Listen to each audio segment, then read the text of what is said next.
Ana acordou sobressaltada com o som do telefone tocando insistentemente na mesinha de cabeceira. Era meia-noite em Lisboa e o número desconhecido piscava na tela como um presságio ruim. Ao atender, a voz do outro lado era de uma prima distante, hesitante e chorosa. Ana, sinto muito. Sua família anunciou sua morte. Eles vão fazer um funeral amanhã. O mundo de Ana desabou em um instante, o quarto girando ao seu redor enquanto ela processava as palavras. Como poderiam declará-la morta? Ela estava viva, respirando, mas para eles, sua orientação sexual a havia matado. No dia seguinte, Ana vestiu-se com pressa, o coração batendo forte contra o peito. Ela havia sido expulsa de casa há 6 meses, quando sua mãe descobrira as mensagens trocadas com Maria, sua namorada secreta. A família, conservadora e enraizada nas tradições católicas de uma pequena vila no Alentejo, não aceitava aquilo. Você está morta para nós, dissera o pai, com olhos frios e inabaláveis. Agora, eles levavam isso ao literal, organizando um velório simbólico na igreja local, convidando vizinhos e parentes para lamentar a perda da filha que se desviara do caminho certo. Ana dirigiu até lá, as mãos tremendo no volante, debatendo internamente se devia confrontá-los ou virar as costas para sempre. Chegando à vila, o ar estava pesado com o cheiro de incenso e flores murchas. A igreja de São Miguel, com suas paredes caiadas e sinos antigos, estava lotada. Ana estacionou longe, ocultando-se atrás de uma árvore para observar. Sua mãe, Dona Isabel, chorava copiosamente ao lado do caixão vazio, coberto por uma foto dela aos 18 anos, sorridente e inocente. O pai, Sr. Manuel, recebia condolências com um ar estoico, murmurando sobre a doença que levara a filha. Primos e tios sussurravam sobre o escândalo, sobre como Ana havia envergonhado a família ao escolher aquele estilo de vida. A raiva subiu pela garganta de Ana como baile. Como ousavam? Ela pegou o celular, ligou a câmara e iniciou uma transmissão ao vivo nas redes sociais, onde tinha poucos seguidores, mas o suficiente para espalhar a verdade. Enquanto a missa prosseguia, Ana caminhou até a porta da igreja, o telefone na mão tremendo ligeiramente. O padre falava sobre redenção e o céu, mas para Ana, aquilo era uma farsa cruel. Ela empurrou a porta pesada e o rangido ecoou pelo salão silencioso. Cabeças se viraram, gaspos de surpresa preenchendo o ar. Eu não estou morta, gritou ela, a voz ecoando nas paredes antigas. Sua mãe desmaiou nos braços de uma tia, o pai ficou pálido como um fantasma. A transmissão capturava tudo, o caos, as acusações voando como flechas. Vocês me mataram porque amo uma mulher? Isso é amor de família? Os vizinhos murmuravam, alguns chocados, outros enfurecidos. Ana sentia o peso de cada olhar, mas não recuou. Aquela era sua primeira batalha, e o preço já era alto, a perda definitiva de qualquer ponto com o passado. Maria esperava por ela em Lisboa, ansiosa, mordendo as unhas enquanto assistia à live no apartamento pequeno que dividiam no bairro Alto. Aos 30 anos, Maria era uma professora de arte, com cabelos curtos e um sorriso que iluminava quartos inteiros, mas agora seu rosto estava marcado pela preocupação. Elas se conheceram há 2 anos em uma galeria, trocando olhares sobre uma pintura abstrata que representava a liberdade. O romance florescera devagar, cheio de segredos e noites roubadas, até que Ana decidira assumir. Eu te amo, mas isso pode nos destruir, dissera Maria uma vez, temendo as repercussões. Agora, vendo Ana confrontar a família, Maria sentia orgulho misturado a terror. O que viria depois? A sociedade portuguesa, apesar de progressista em leis, ainda carregava resquícios de preconceito, especialmente em vilas rurais. De volta à igreja, o pai de Ana avançou, os punhos cerrados. Saia daqui, sua depravada. Você não é mais bem-vinda.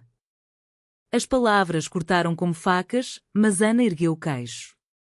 Eu sou sua filha, pai.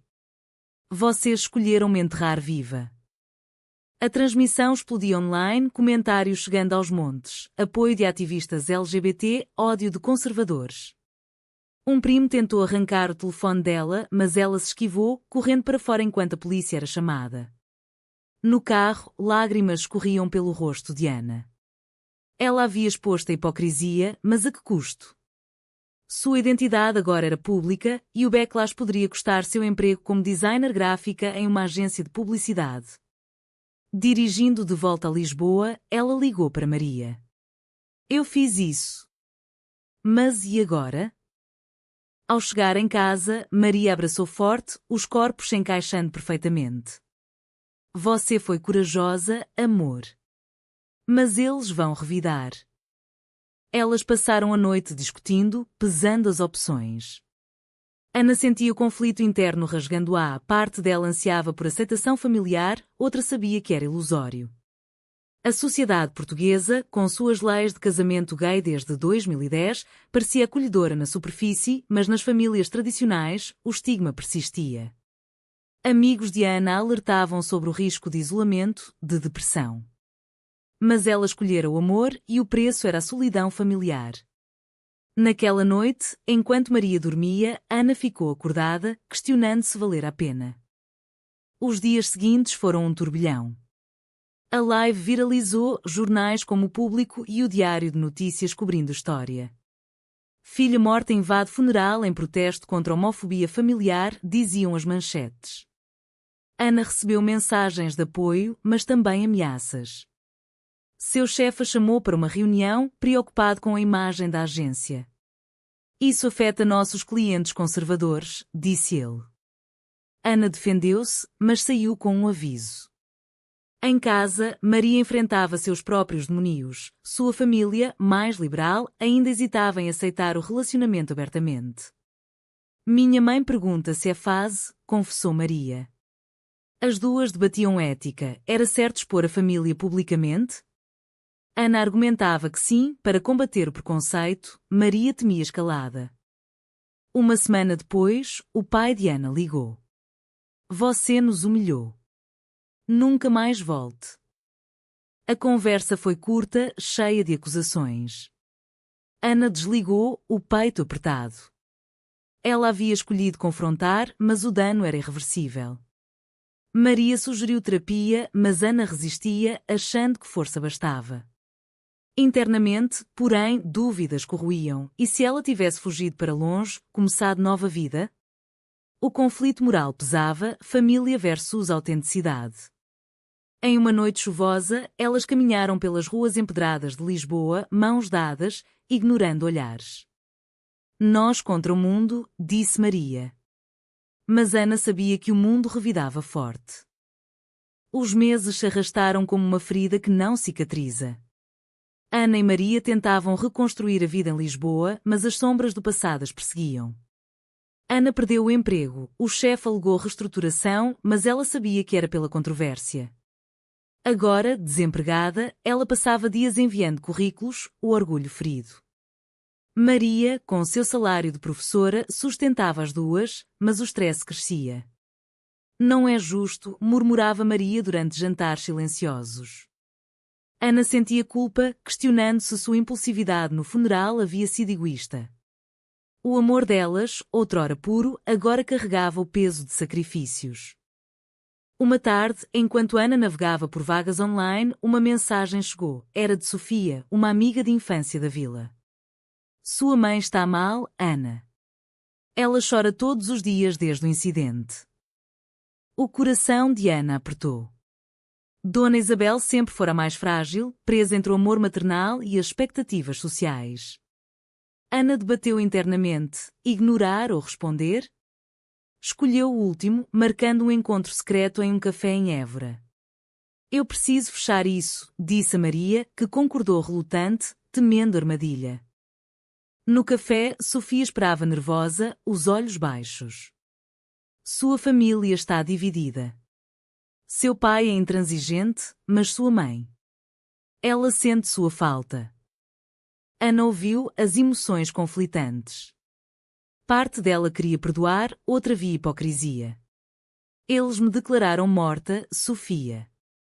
Como superar isso? A conversa revelou mais, vizinhos fofocavam, a família perdia respeito na comunidade. Ana sentiu um misto de pena e raiva. Ao voltar para casa, contou a Maria, que a alertou, não caia na armadilha da culpa. Eles escolheram isso.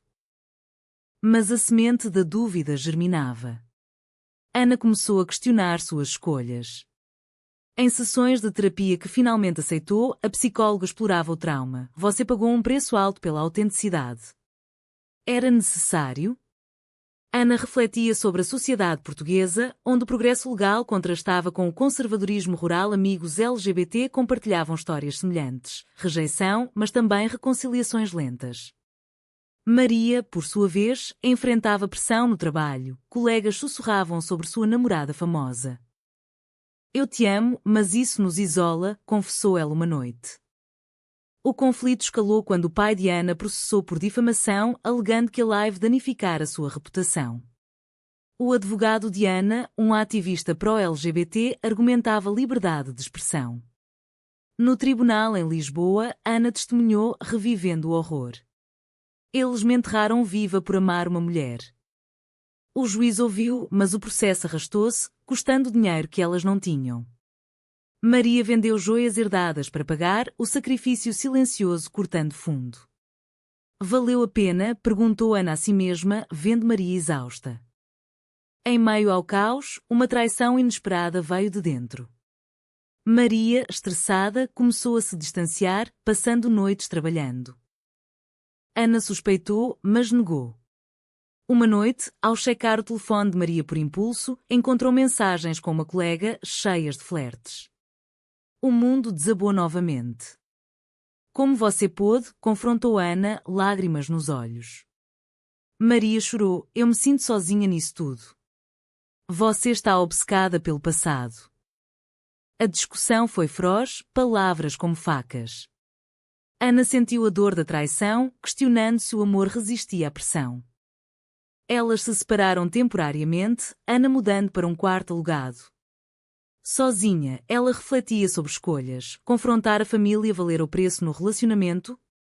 A sociedade aplaudia sua coragem online, mas na realidade, o isolamento doía. Maria ligava, arrependida, mas Ana precisava de tempo. Em uma caminhada pelo Tejo, ela viu casais felizes, invejando a normalidade. O conflito interno era torturante, liberdade versus estabilidade. Reconciliadas após semanas, elas prometeram comunicação melhor. Mas o processo judicial continuou, o pai testemunhando com veneno. Ela nos destruiu. Ana viu a dor nos olhos dele, misturada a ódio. Após o verdito favorável a ela, liberdade de expressão prevalecendo, Ana sentiu vitória vazia. O preço, laços familiares rompidos para sempre.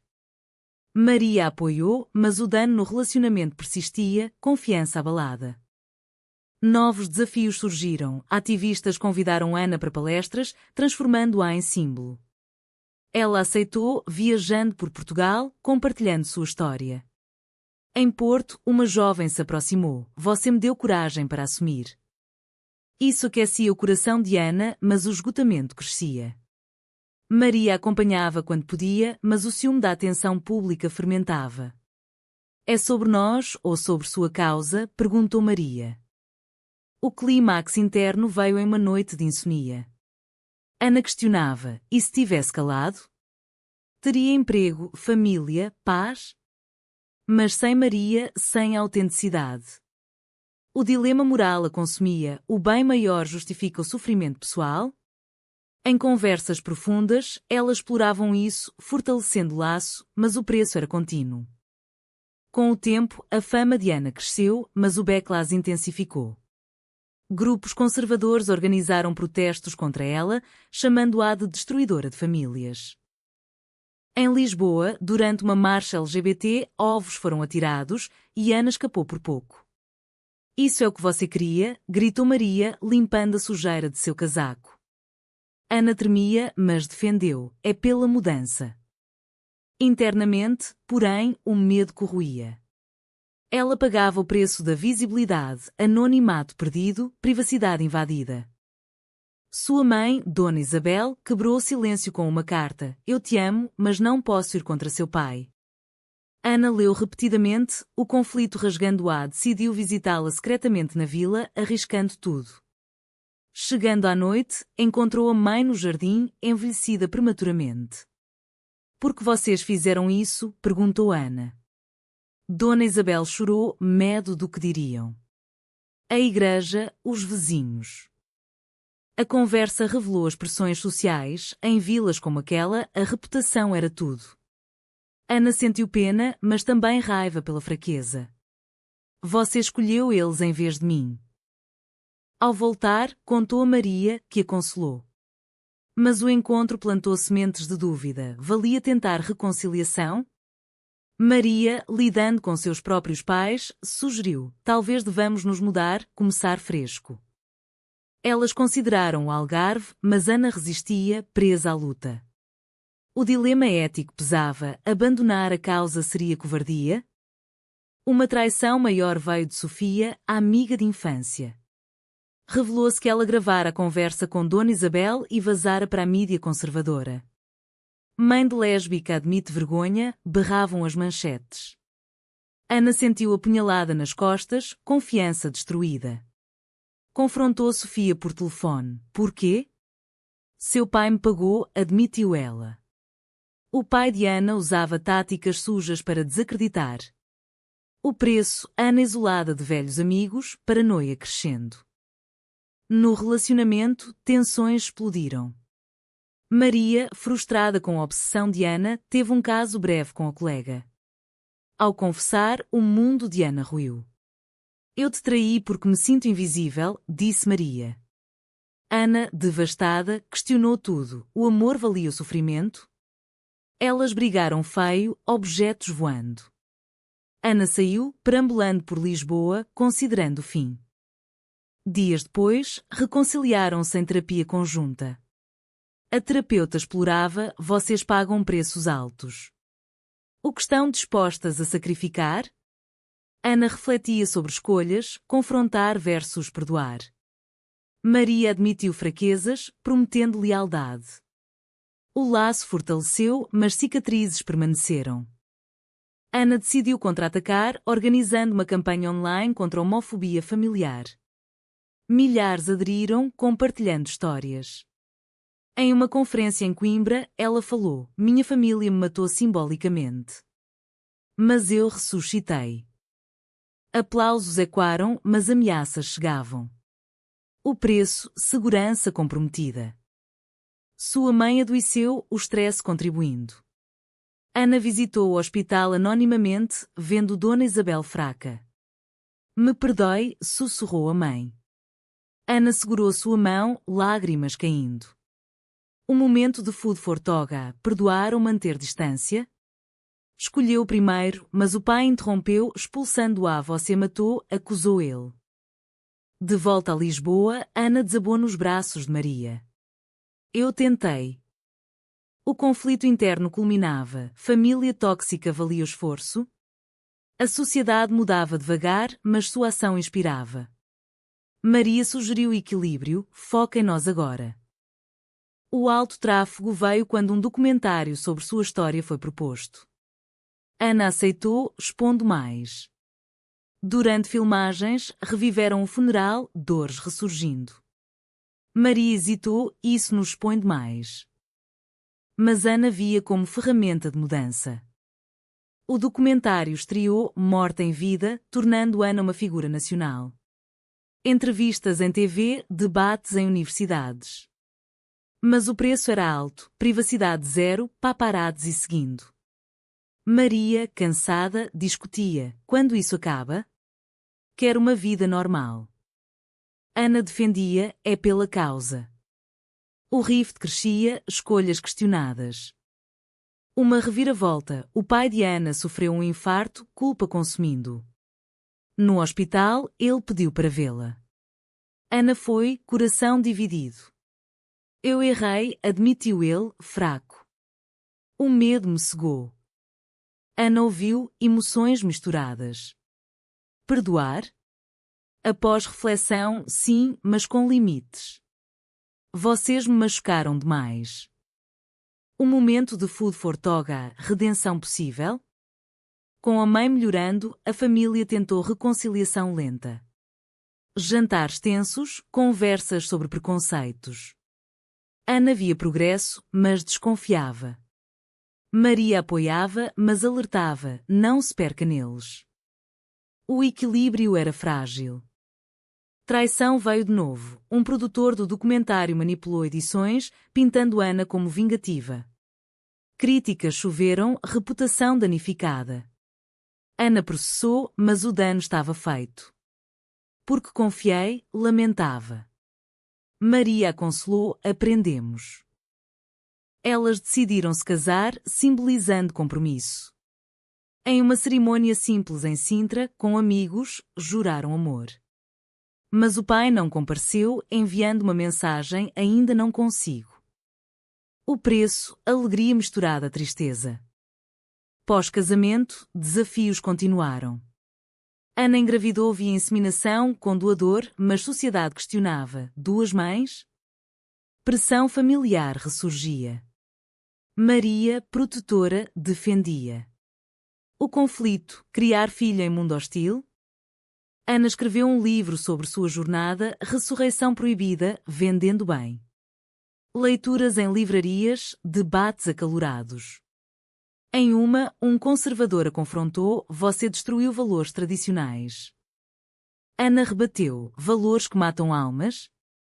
O preço: exaustão emocional. Maria enfrentou crise, sua escola admitiu por distração pública.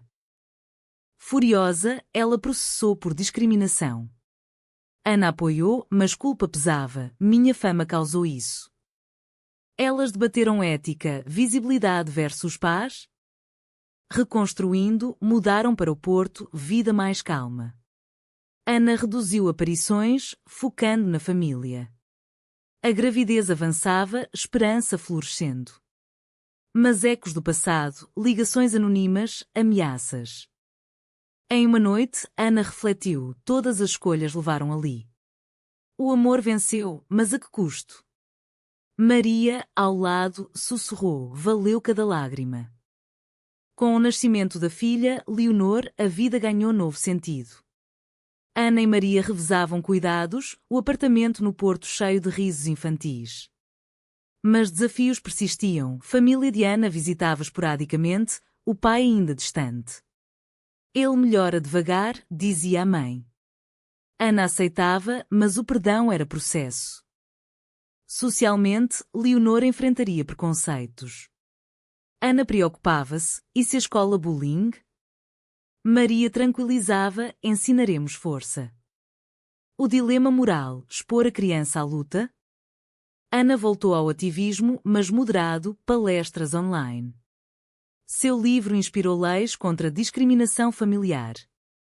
Em Brasília, White, Portugal, em assembleia, debates citavam sua história. O impacto: mudança real, mas preço pessoal. Traição final: um parente vazou fotos da família para tabloides. Filha de lésbicas, futuro condenado? Ana enfureceu, protegendo Leonor. Processou, vencendo privacidade. O relacionamento amadureceu, cicatrizes virando força. Elas viajaram, mostrando Leonor Portugal diverso. Em Lisboa, revisitaram o Tejo, mãos dadas. Anos depois, Ana olhava para trás, confrontos, traições, sacrifícios. Valeu? A família reconciliada parcialmente, sociedade evoluindo. Mas e você, leitor? Foi certo Ana invadir o funeral e expor tudo, ou ela deveria ter deixado passado enterrada em silêncio?